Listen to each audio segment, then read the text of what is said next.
कि कहूँ कि आज कुछ कहने को दिल नहीं, ऐसा कीजिए कि समझ लीजिए।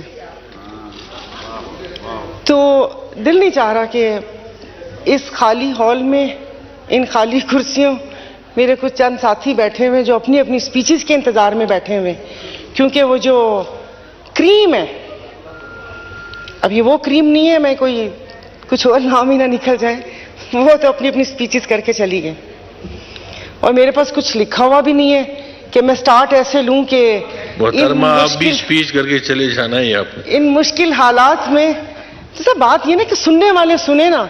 अब मैं फेसबुक या टिकटॉक या वो इंस्टा के लिए तो स्पीच करती नहीं हूँ। मैं तो ना गुजरा होते हैं ना सुनते हैं। मैं तो कहती हूँ कि वो पहले वाला दौर अच्छा था कि एक बादशाह बैठा था और दरबार लगा होता था, वहीं पर शिकायत करते थे, वहीं वजीर सुनते थे और वहीं पर ही हुक्म होता था सर कलम करने का और उसी वक्त मसला हल हो जाता था।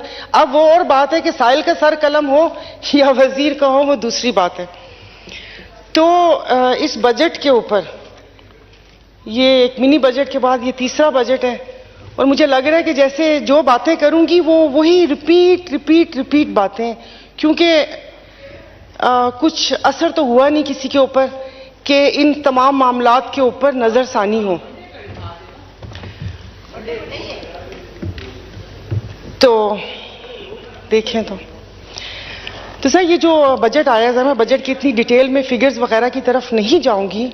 सरकारी मुलाजमीन की तनख्वाहें बढ़ाई हैं 35%, बहुत अच्छी बात है कि पहले हमने उनकी बेइज्जती की कि ब्लैक, फिर उसके बाद हमने 35% तनख्वाह बढ़ा दी।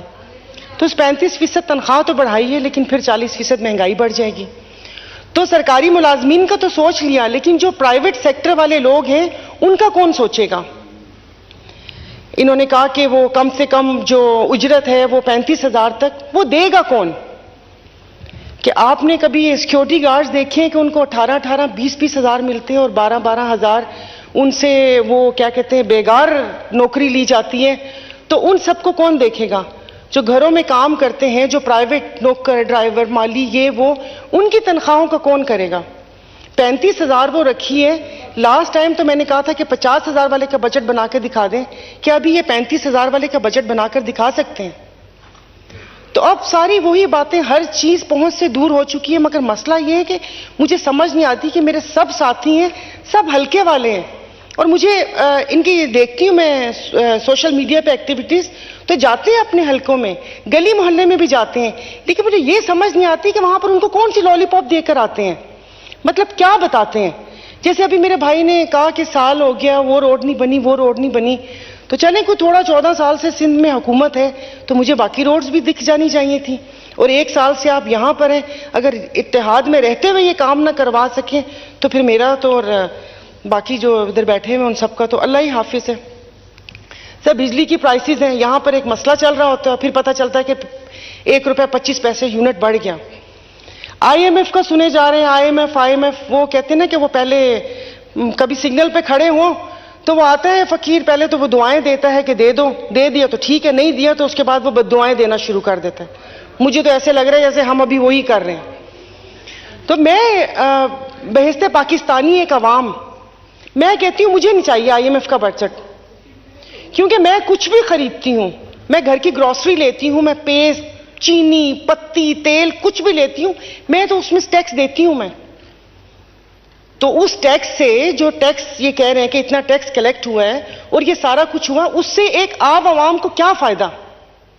बच्चे मेरे प्राइवेट स्कूल में पढ़ते हैं, हिफाजत के लिए गार्ड प्राइवेट खुद रखा हुआ मैंने, सड़कें ऐसी खराब हालत है कि गाड़ी आए दिन खराब, अस्पताल सरकारी अस्पताल में जा नहीं सकते, प्राइवेट अस्पताल में वहां पर जाकर अपनी खाल उतरवाते हैं, वो भी उल्टी छुरी से। तो ये बजट क्या, ये जो बाबू बैठे हुए हैं, मुझे ये समझ नहीं आ रही कि 75 साल से आप लोग इतने जहां दीदा सियासतदान हैं, आपने इस ब्यूरोक्रेसी से जान क्यों नहीं छुड़वा रहे। सारी गालियां, क्योंकि अब इन 4 सालों में हो गए, शुरू में थोड़े जज्बात और थे, सोच और थी, इस 5वें साल समझ आई है कि यहां पर बैठे लोगों का तो इतना कसूर है ही नहीं। यहां पर बैठे इन लोगों का इतना कसूर, तो कब हम उनके चुंगल से आजाद होंगे।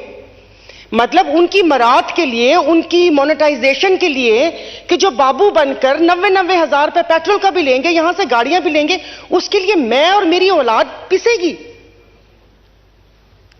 यहां पे रहने जोगा आपने पाकिस्तान, मतलब अभी यहां पर बहुत अच्छी बात है, हमारे वजीर दिफा साहब ने कर ली, उन्होंने माजरत कर ली, और मेरी अदी नफीसा शाह का कल बहुत अच्छा उन्होंने एक उससे वो किया था कि ये एक बयान कहां ले जाएगा, जैसे कि एक गुलाम सरवर साहब का बयान था। अभी यहां पर मेरे भाई ने जिक्र किया पीआईए का, कि पीआईए यूरोप की फ्लाइट्स भी बंद हैं और सारा कुछ बंद है, रूट्स दिए हुए। तो मेरे भाई थोड़ा सा तारीख का मुताला कर लें कि वो रूट्स किस दौरे हुकूमत में ट्रे में रखकर हम लोगों ने दिए थे, कि जिस पे गो स्लो की पॉलिसी अपनाई गई थी और उन गोली भी चली थी, वहां पर एक क्रू का शहीद भी हुआ था और लाठी भी बरसाई थी। तो न्यूयॉर्क सेक्टर किसने बंद करवाया? वो भी इन्हीं लोगों ने बंद करवाया। तो वो एक बयान ना, वो जैसे वो एक मच्छर इंसान को वो बना देता है, और ऐसे एक बयान जो है ना, मतलब मुल्क के लिए नुकसानदेह होता है। तो इसके लिए थोड़ी सी मतलब ये कि बंदा इतनी जोशे खिताबत में आके किसी को वो ना कर दे कि अपनी तालीमी इदारों पे हम उंगली उठाएं कि कल को जो यहां से बच्चे जाते हैं तो वो पायलट्स की डिग्रीज की तरह इस डिग्रीज की भी कोई अहमियत ना हो। स्पीकर साहब, अभी किस किस चीज की मैं बात करूं? तकरीबन सभी बात कर चुके। यहां से हुकूमती अरकान ने भी ऐसी ऐसी स्पीचेस की हैं कि वो लगता है कि ये हुकूमत में है ही नहीं। वैसे भी हुकूमत की फील आ नहीं रही। जैसे आप भगार लगाएं या पुलाव का ढक्कन उठाएं तो एक खुशबू आती है और आपको पता चलता है कि हाँ ये बना है। तो यहां से वो खुशबू आ नहीं रही है हुकूमत वाली, कि पता चले कि कोई हुकूमत भी है। क्योंकि हमारे वजीर दिफा मतलब वो एक उसका जिक्र तो करते हैं ब्यूरोक्रेट का, कि जिसकी बेटी की शादी पे 1 अरब 70 करोड़ के उनको सलामियां मिली, नाम नहीं लिया, नाम नहीं लिया। टीके नाम है उनका, टीके लगाए हुए उन्होंने पूरी कौम को, उनका नाम नहीं लिया। वो अभी भी बैठे हुए, वो अभी भी बैठे हुए। और कल उन्होंने बोला था कि नाम नहीं लिया था, मैंने प्रोग्राम में नाम लिया था। बिजनेस टाइकून क्या, मलिक रियाज नाम ले, उनका नाम है, बहरिया टाउन है उनका, अगर ये भी ना पता हो तो यहां पर हम नाम लेने से क्यों घबराते हैं?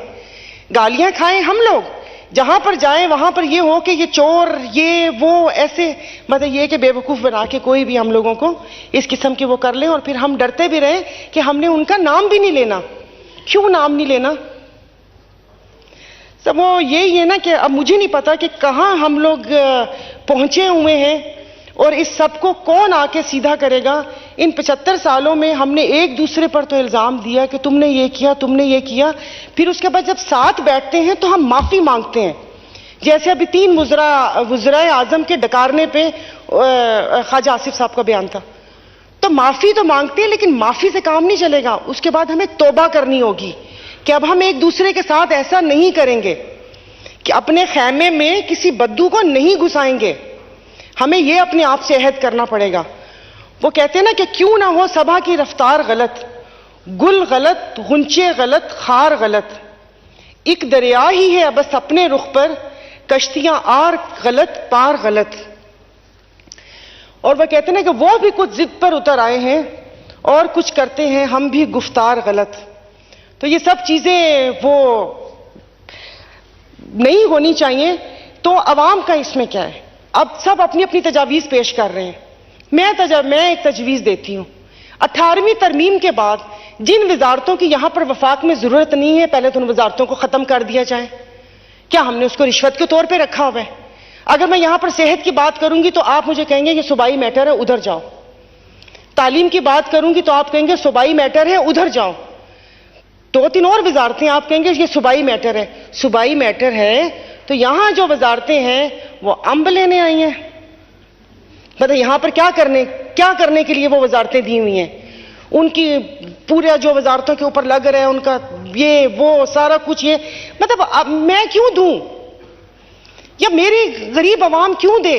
मुझे इनसे क्या कि वहां से तेल आ रहा है, उधर से तेल आ रहा है, डॉलर यूं हो गया, चीन दे रहा है, वो दे रहा है। अरे मेरे इलाके में रोटी नहीं है स्पीकर साहब, जाते हैं तो शर्म आती है, दवा दारू नहीं है।